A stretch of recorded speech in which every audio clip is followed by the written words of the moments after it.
Anda kan belajar antropologi, apa yang menarik? Eh, Satu sih sebenarnya yang kita sering angkat di RJL gitu, Prof. Terutama dalam hal folklore sih. Kita merasa bahwa hari ini kalau semua orang misalnya membahas film barat, Jepang, Korea, terus siapa yang ngangkat kearifan lokal kita gitu.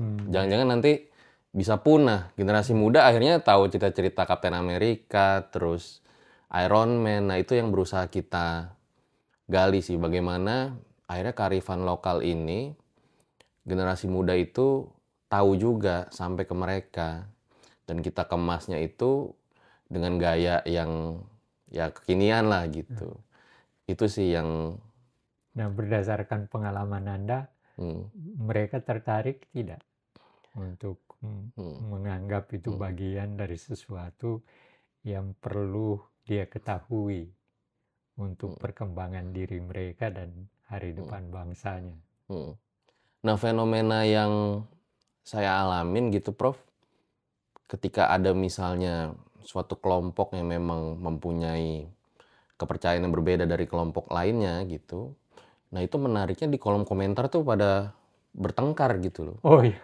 Pada berantem dia. Heeh. Misalnya, wah, kepercayaan gue nggak kayak gini nih gitu misalnya. Hmm. Tapi saya melihatnya ini justru positif. Karena Nah, ketika misalnya terjadi perdebatan secara sehat tapi ya, hmm. kan akhirnya memunculkan ruang-ruang diskusi di Iya, situ. iya. Bahwa memang kearifan lokal ini, ya kalau bukan kita siapa lagi yang Hmm. angkat itu dalam medium teknologi, ya sosial media dalam hal ini gitu. Hmm.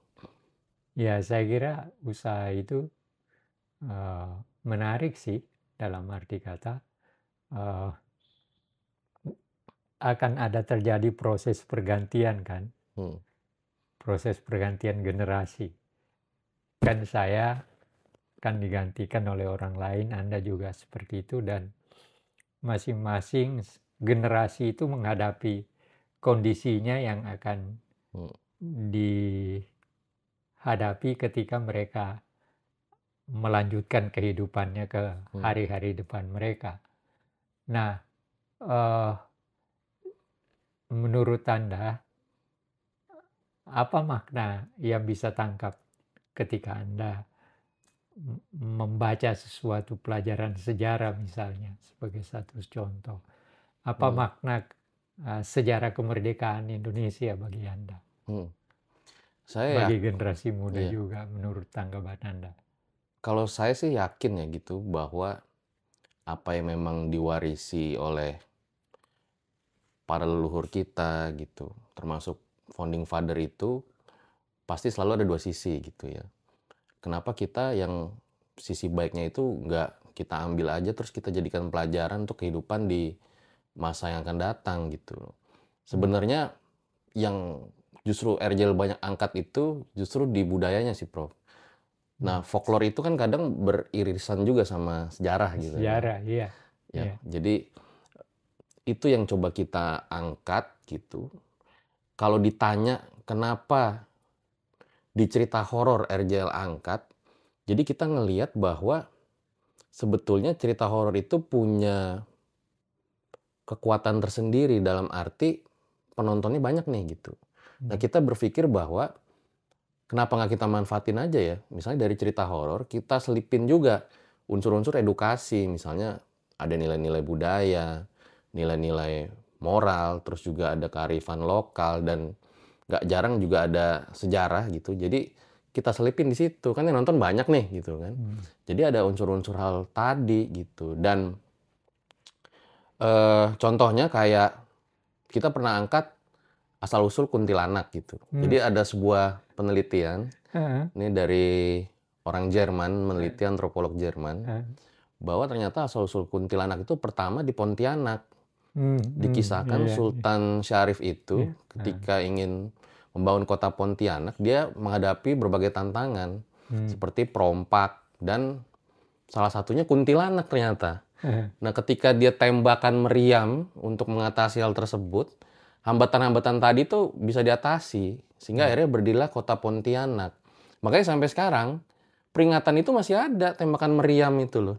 Salah satunya untuk memperingati bahwa dulu hambatan-hambatan ini dalam mendirikan kota Pontianak bisa teratasi, salah satunya kuntilanak gitu loh.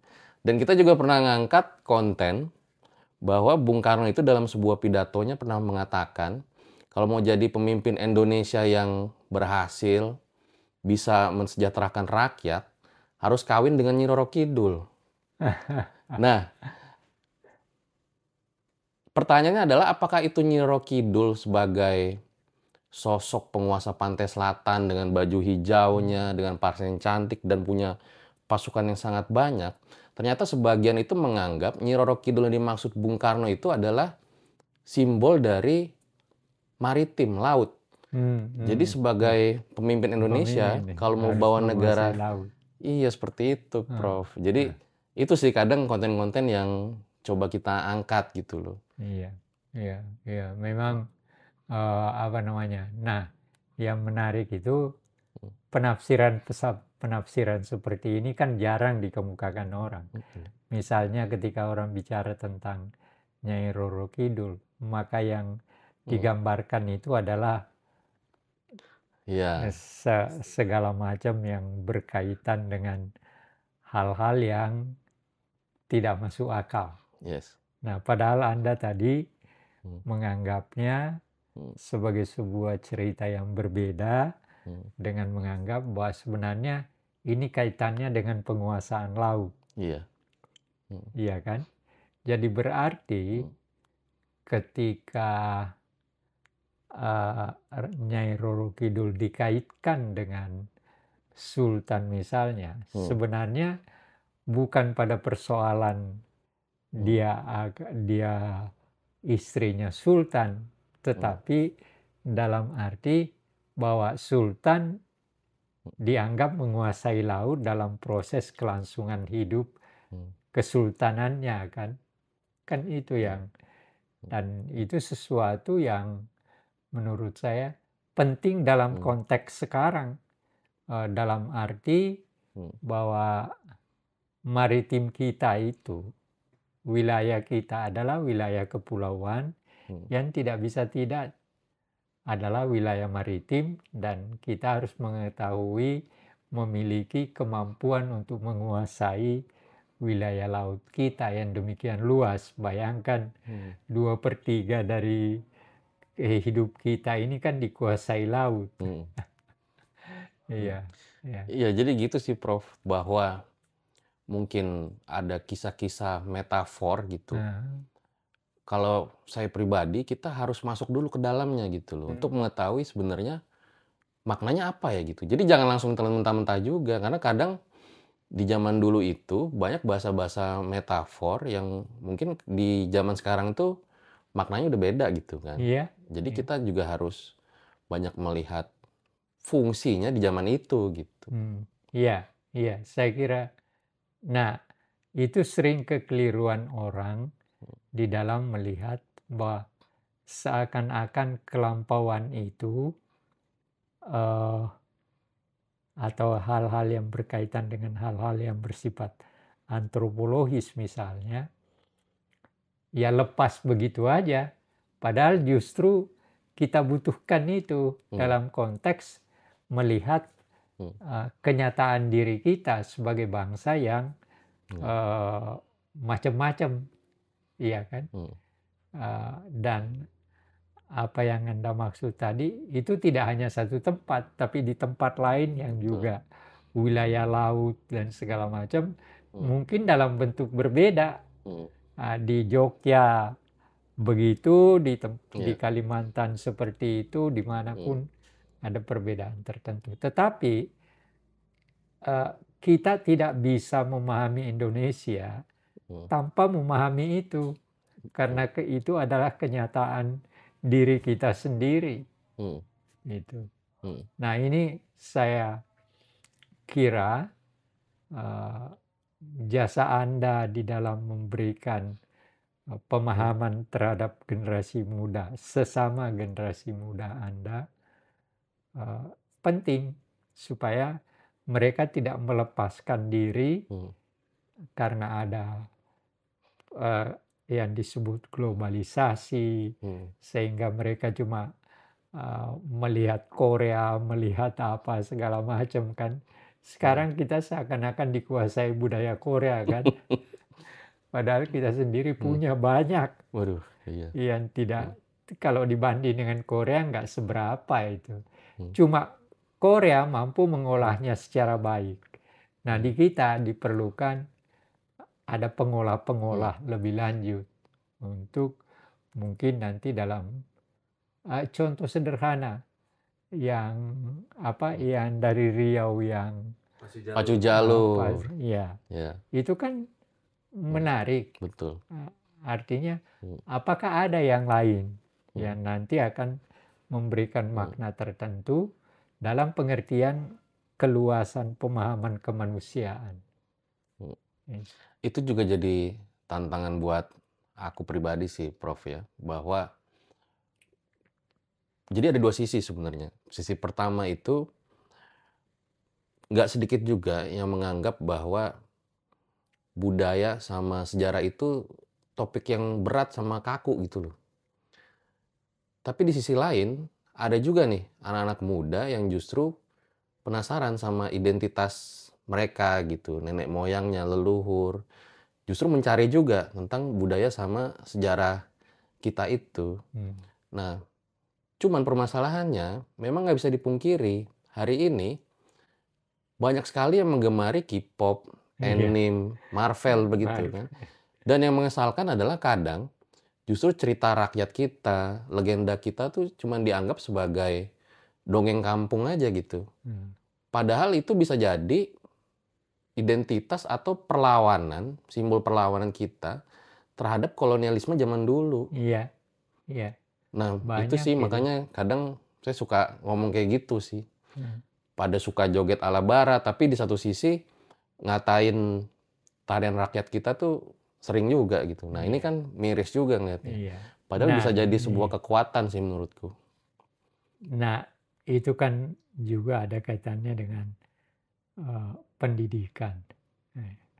Nah, pendidikan kita itu justru seharusnya menjadikan hal-hal seperti yang Anda ceritakan tadi untuk menjadi bagian daripada pembentukan diri. Nah, kesalahan kita dalam bidang pendidikan adalah seakan-akan lembaga pendidikan itu hanya memberikan ilmu.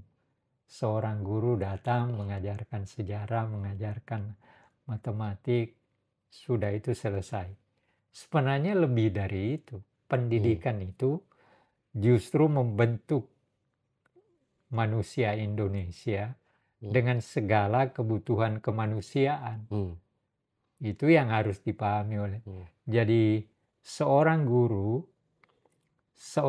sejarah seharusnya tidak hanya pandai memberikan ilmu sejarah, tapi dia bisa memberikan hal lain dalam proses membentuk diri si siswa. Itu. Sehingga pendidikan bukan sekedar datang ke sekolah, duduk di kelas, sudah itu dengar lulus, dapat ijazah, selesai. Nah, ini yang sebenarnya harus dirubah, pandangan seperti ini harus dirubah. Yang lebih kacau ijazah palsu lagi. Iya, saya kira. Tapi saya setuju sih sama Prof ya. Fenomena yang suka saya temuin gitu, zaman saya sekolah, kuliah, sampai sekarang saya suka ngasih training gitu. Kadang orang itu ketika belum ngerti, dia nggak mau bertanya. Tapi setelah selesai kelas, selesai training, kita ngobrol di luar, ternyata orang ini nggak ngerti gitu loh.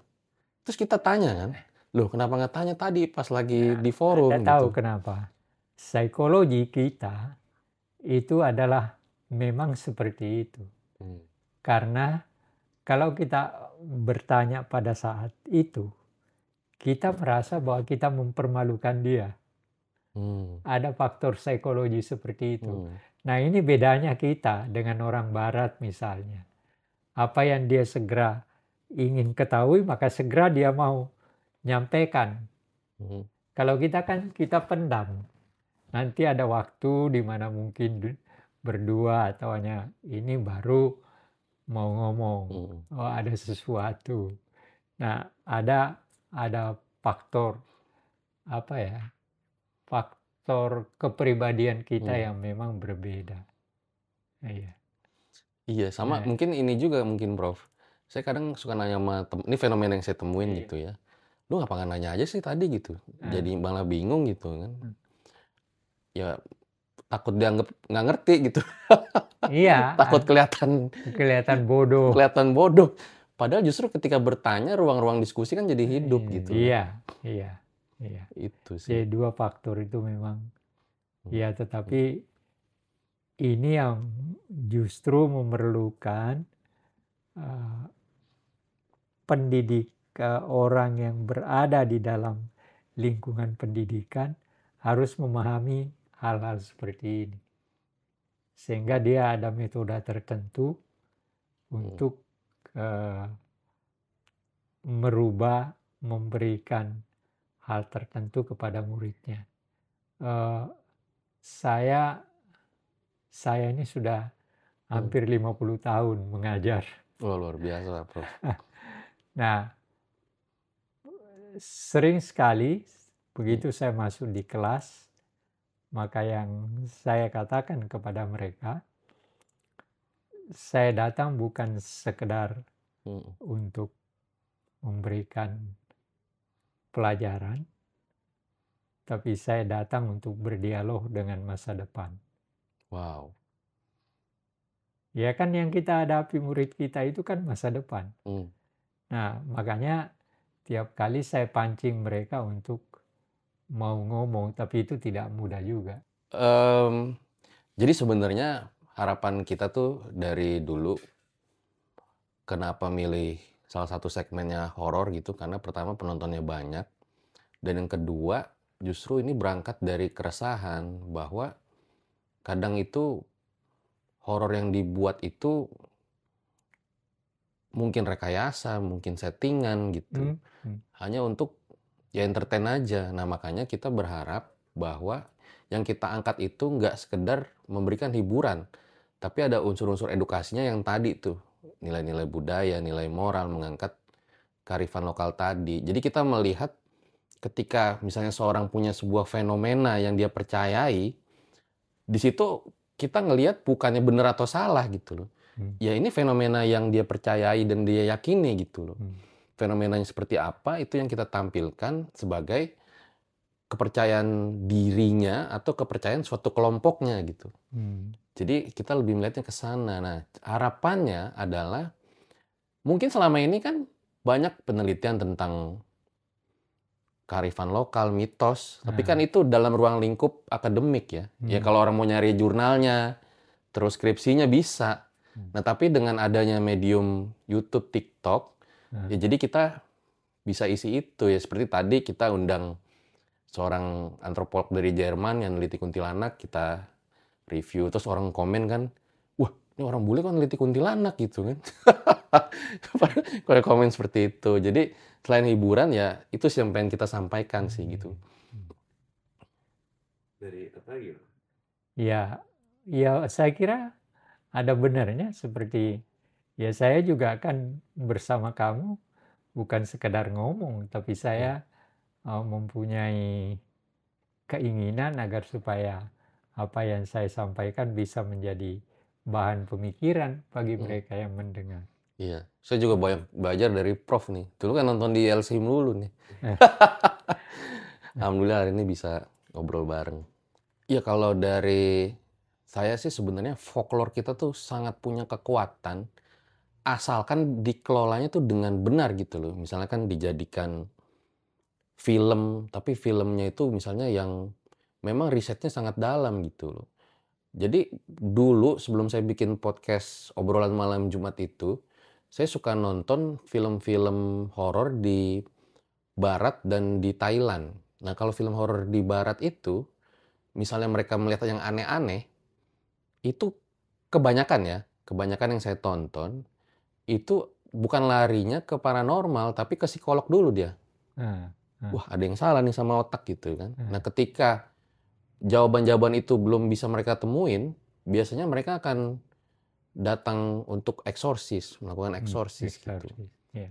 Nah, kalau film Thailand itu budayanya itu suka diangkat gitu loh. Jadi ketika saya nonton, saya nggak hanya mendapat jump scare, tapi kayak, wah, di Thailand ada kayak gini, menarik juga ya. Jadi ada unsur budayanya gitu loh. Jadi itu yang kita harapkan, khususnya di RJL Podcast tuh ada mengangkat hal seperti itunya. Dan kalau misalnya berkembang lagi gitu ya, jadi film atau nanti mendapat kesempatan yang lebih besar gitu dipercaya, itu yang kita pengen sih. Jadi bingkai folklore ini bisa jadi yang budaya pop modern gitu loh, kayak film layar lebar yang nantinya mungkin bisa ke kancah internasional gitu sih. Dari ada tanggapan atau mau nanya? Tapi ya sebenarnya apa yang dibicarakan seperti ya negara-negara Asia itu kaya akan hal seperti ini. Benar. Kaya. India kayak apa, Thailand, Filipina, tapi itu memang berada pada tingkat pendidikan tertentu juga, sangat menentukan. Elit India itu udah berbeda dengan masyarakatnya, karena pikirannya sudah berbeda dengan ilmu yang mereka peroleh dari barat, bahasa mereka juga sudah berbeda, sehingga di bawah sudah masih percaya macam-macam hal yang bersifat mistis. Ya mungkin daerah wilayah mereka yang sudah pendidikannya seperti itu sudah berbeda, dan hal seperti itu juga saya kira terjadi di kita. Iya. Mungkin ada sekelompok, mungkin walaupun mungkin masih kecil, tapi mungkin sudah ada sekelompok orang yang apaan yang itu bohong aja gitu. Jadi itu hal yang biasa di wilayah Asia dan Afrika. Iya, pasti. Baru setelah mereka berpendidikan lalu ada perubahan tertentu, tapi tidak dengan sendirinya. Ya di kita banyak orang berpendidikan masih berpikir masih kelenikan kan. Iya. Iya kan. Tapi mungkin bisa jadi kekuatan juga ya. Mungkin kadang kita suka lupa tuh bedain mana yang mitos, mana yang cerita rakyat, mana yang legenda gitu ya. Iya. Nah, ketika misalnya ya pada akhirnya mungkin nanti ya kayak, oh ini mungkin masuknya ke legenda nih gitu. Oh ini mungkin nih masuknya ke mitos nih gitu kan. Jadi tetap itu jadi identitas gitu, tapi dipercaya sebagai legenda misalnya. Gitu sih Prof kalau menurutku ya. Iya. Saya kira hal itu bukan aneh di negara-negara Asia, Afrika. Kita ini terus terang baru memasuki era yang berbeda kan setelah ada penjajah datang, kapitalisme datang. Bahkan perubahan tertentu dalam memahami ekonomi kan setelah datangnya kapitalisme dan ekonomi dari yang mereka bawa, sistem ekonomi, baru kemudian kita berubah walaupun tidak drastis. Ya, saya kira pembicaraan kami berdua sekarang ini berguna untuk ya paling tidak untuk menjadi bahan pemikiran bagi mereka yang melihat dan mendengar. Oke. Nah, kalau Mas Fajar gimana? Ya, mudah-mudahan dari sekian banyak kearifan lokal yang kita angkat gitu, tidak hanya masuk unsur hiburannya aja gitu, tapi juga kita menyelami bahwa ternyata di Indonesia aja kepercayaan satu tempat sama tempat lain tuh beda juga gitu loh. Dan itu kan mempengaruhi juga dari sistem mata pencariannya, sistem religinya gitu. Dan ketika itu misalnya diolah gitu ya dengan lebih matang, lebih siap, ketika masuk ke dalam budaya modern, menurutku tuh bisa jadi suatu kekuatan sih.